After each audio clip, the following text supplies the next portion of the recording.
Uh-oh, looks like we had a little bit of a catastrophe on the city streets right here. You can totally tell this place is just trashed. It is such a mess. We've got signs and tiles and flowers and popcorn. We've got some dogs barking up the wrong tree. And we have a girl that is tipped over on a bicycle after probably being scared to death by this dinosaur.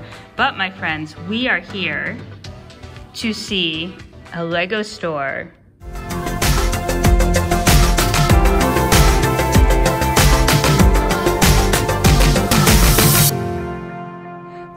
Hey friends, Sarah here. Welcome back to another video, and today we are in full convention prep mode.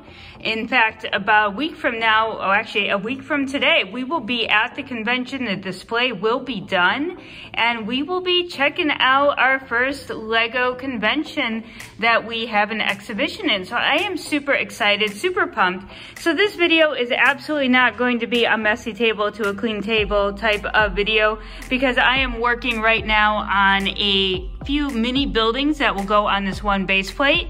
The first one being a dive shop with a lot of the accessories I've had left over from our Lego City larger ocean exploration boat. And I thought it would make a fun theme for the kids to check out. I also have these buildings that I'm tearing apart right here. I love the pink facade because I actually have this set right here, which is set 60233. It is a retired set, but it has this fantastic donut, and I feel like the donut and maybe some of the accessories from here, who knows? I think it just could combine to look pretty cool. If you missed our last update on this convention display city, definitely check it out. I will link it everywhere that I can link a video, because that will give you an idea of what we are up against, what the criteria is, and all that kind of good stuff. But what I love to do is make things look really fun, and I want the kids to have a blast looking at the city. So I'm adding a lot of extra fun features. You know, maybe I will even add this ship somewhere into this building. Who knows? It will look out of place for sure, but it will be fun for sure. So I'm gonna take you over to the city and show you the latest project that I'm actually working on or just completed. But first, here's a word from Little Bins and Bricks, who has a challenge for you. Hey guys, I'm Liam, Little Bins and Bricks, and I've hidden a secret Easter egg in Mom's Lego City. If you can find it for me, enter in the timestamp and say you subscribed, Mom will give you a shout out in the next video. And the brick looks like this. Have a nice day. All right, how was that challenge, guys? You're gonna have to take a look out for that, and I'll do my best to sort of pan around slowly. It is in a somewhat obvious spot, but you will have to find it. So far, this is what we have for our convention mock. It's obviously far from complete, and there are different pieces of buildings everywhere, but the one building I want to focus on for the Lego City update today is this one right here. And this one is a very quick modular. This was about 45 minutes to build. Probably would have been less if I wasn't struggling to find a piece in a very large bin of unsorted Lego. But we're gonna get in a little bit closer, and we're gonna take a look at this building, because this is a very popular building for many Lego City builders, designers, because the concept of taking two or three sets and smushing or smashing them together into a modular is something that everyone talks about. And these two sets that you see right here in this Lego store are just that. So I am super excited to show you this very quick modular that I made last night.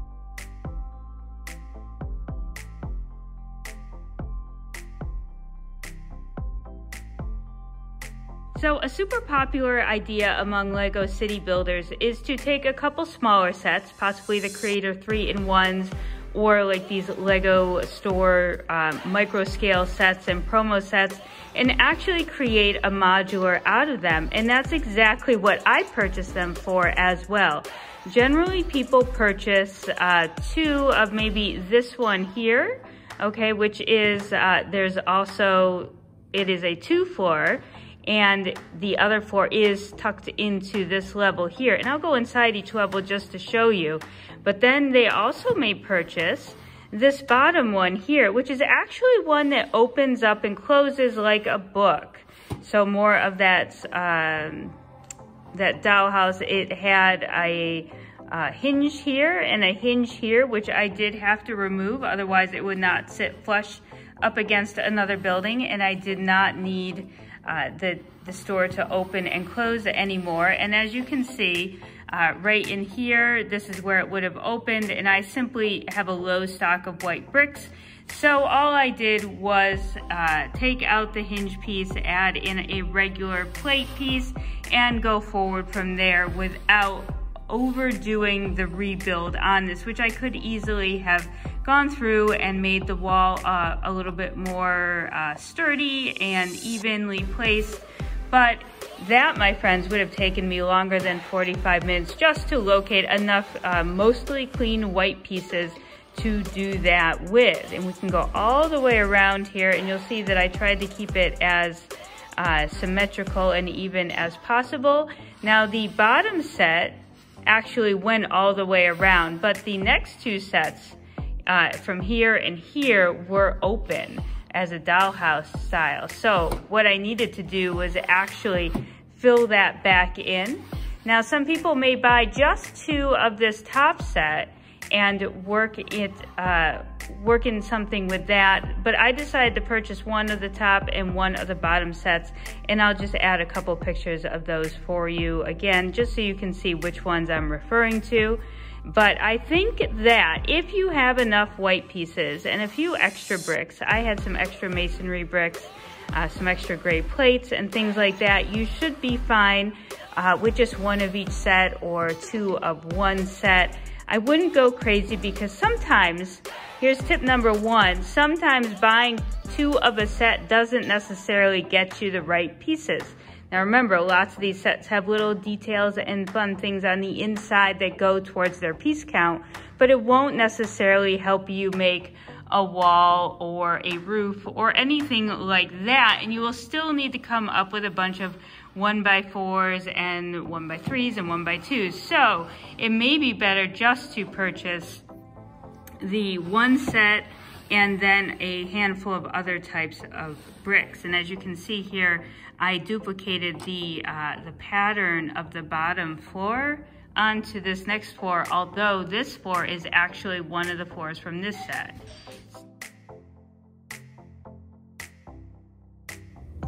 Another thing that I did not do with this one is to actually make it wider depth-wise. You'll see that this one does go further back, but I just tried to stick with the bottom layer of this one because I didn't want to get too deep into redoing the sides and the back. Otherwise I might have added a door, but there is some features along this back wall, and I felt like it would be easier in this instance of just getting it done to keep it this width, and then I did have to work on these two layers a little bit. So I decided that the bottom set would be the overall width for the set and went from there. So let's take a look at how we went about the inside, and I can show you a couple of things that I did need to do besides removing the hinges. We also had to add just a little bit to the next two floors, and we didn't have to do too much with the roof line, which was nice, and I'll show you that real quick as well. So again, this is modular. The floors do remove very easily and very cleanly. And this is what you are left with. So once you would build this set from the original instructions, it would actually have a plate over here, and then these tiles would be on top of that plate. And the plates were separated because, of course, this did open. So you will see that I just reinforced them like this. So I had to do a little moving around just to make sure I had a good floor, sturdy floor base for the modularization of the building. And then of course I finished it off with tiles, and then I left basically what was in here all alone. As you can see, there is a pick-a-brick wall here on the back, so adding a door would be a little bit tough. And then I just didn't want to disrupt the tiling and things like that by trying to extend this any wider than it is. I think this is just perfectly fine. There is still room for figs and things, so we left this basically intact. I did add this, the cafe corner box there with a delivery guy, and I did make a couple very simple little boxes to for Lego deliveries. But then making this floor, now this is actually from the other set, and I added another window and removed the door and just followed the roof line that was already here, making it you know, very symmetrical. And then I actually added this extra sticker plate here. We had some stickers we did not use, so I put them all on a 2x4 tile and then just added the extra Lego sign and these studs. And then inside, I did not do too much else. As you can see, Mr. Bins and Bricks did not put any of the stickers on those bricks that were with the kit. And there's another pick-a-brick wall, but I added these. So we have some representation of Batman Lego sets, Minecraft Lego sets, the Sesame Street Lego set or ideas, and then the Lego City Arctic. So I thought that was kind of fun. So I added actually in some snot bricks along the back wall because I did have to create a back wall for this layer. And that just smooshes on very nicely. I went around and I added in some other things on the side. There was an ATM machine on this side, I believe, that needed to come out. And then over on this side, there was an awning that stuck out, or an air conditioning vent or something that I need to remove in order for it to become flush again. So I just used a variety of what parts and pieces I had left. I could actually go through maybe and add some masonry bricks there. But again, I didn't want to spend too much time on the details of this. I wanted to just get it together and get it done. Sometimes the more you think about something and ponder it, the harder it gets to actually do it. So when it came to this set, as you can, or the top layer here, as you can see, I finished it off with tiles. And I wanted to create this sort of back set layer here. I still have these studs open because the next layer does not sit on them, but so I'm not sure if I'm going to do anything with them or not. But this is the final layer of the building, and it's really just the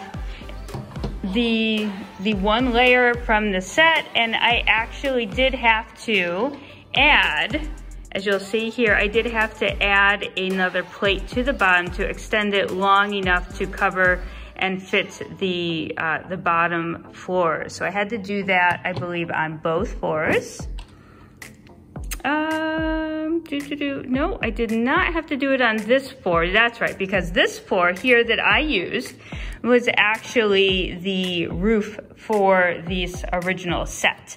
But with this one, I did need to extend the floor a little bit, and I could have extended it even more so that it came forward like this, but I liked how it looked just set back in there a little bit. I do have those studs, as you can see, showing, but then, I don't know, I just like the way that it sits back there a little bit nicer, gives it a little bit more detail and gives it a little more light there we go. And then I actually had to do the same with the roof as well. Okay, so the same for the roof one. I needed to extend it by that additional plate just because I had to have it match up with the floor. So otherwise, I did have to add some extra black bricks around the edge for that extension. And I actually did swap out the 1x2 would have been on the other end, so I swapped out this 1x8 in place just for a little bit sturdier of a build so that it would sandwich the joint right there a little bit better. But all in all, I left that alone, the nice little design on the top with the brick. And then this is the original design that comes with the set. And then again, some people do purchase 2 of this particular set. I'm not sure looking back if I really needed 2 of these or not. I guess if I were building a full-size faceplate set, that might be more realistic. But if you're looking to do a 16 by 32 or half a base plate and not as concerned about the width, I think 1 of each would do fine. And I actually had another one on the way, but eBay canceled the order. So I'm glad now that I have just these 2. And I thought I would show you this very cute brick here. This is from the Legoland Discovery Center near where we live. And if you see the date on that, that is 2014. So that was a, 7 years ago. So that would mean that we were there when my son was 5. So I am actually gonna keep this brick in the build. I think it's very fun. So now I hope that you were able to catch the Easter egg as we went through this video. And I would love to know, do you plan on smushing or smashing a couple of these Lego Store micro scale and promo builds together into one? I'd love to hear your thoughts. I'd love any comments or feedbacks, and just keep in mind, it was a very quick build. I just wanted to get it in, get it done so that I could place it in the convention. I love it. It is bright and colorful, and maybe sometime in the future we will expand it, but that is it for now. So guys, happy building, stay safe, make sure to like and subscribe, and we'll see you in the next video.